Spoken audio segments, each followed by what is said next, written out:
Shabbos is Rosh Chodesh, and we say Hallel.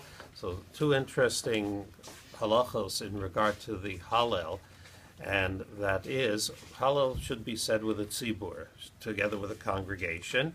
Even if one isn't with the tzibur, nonetheless they say Hallel. The advantage of being together is there are certain sentences in which there is a response back and forth. It was said in the Beis Hamikdash with it as a reader and a response, a choir, and therefore we say the Hallel that way also.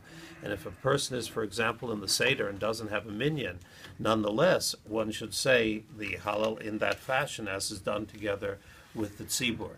What happens if somebody comes late to Hallel? Not that that ever happens. A person comes late and he finds that they are about to say Hallel, so he shouldn't daven the regular davening, but instead he should wait and say Hallel together with everyone else. What happens if he came a little bit late and he's in the middle of Psukei de Zimra, that is the morning Psalms, and congregation is at Hallel? What he should do is join together with Hallel in the middle of his Psukei de Zimra.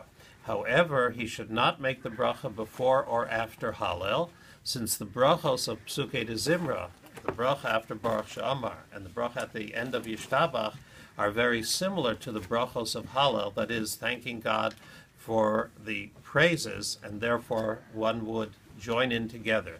This is only on Rosh Chodesh or Chol HaMoed, at the end of Pesach, when a half Hallel is said.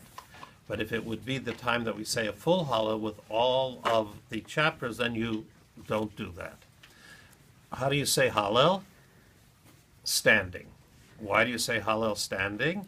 It's just like when we say on Friday night the Vayechulu, it's because it's Eidos, it's testimony that Hashem did these miracles.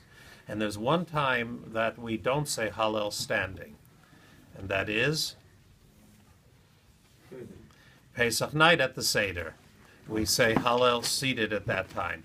So a number of reasons are given. One of them is because that's one of the signs of freedom, specifically to be sitting at that time.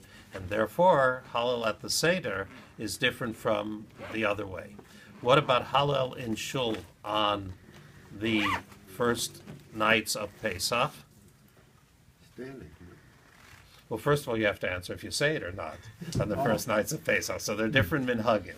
So if those who say it in Shul do say it's standing up,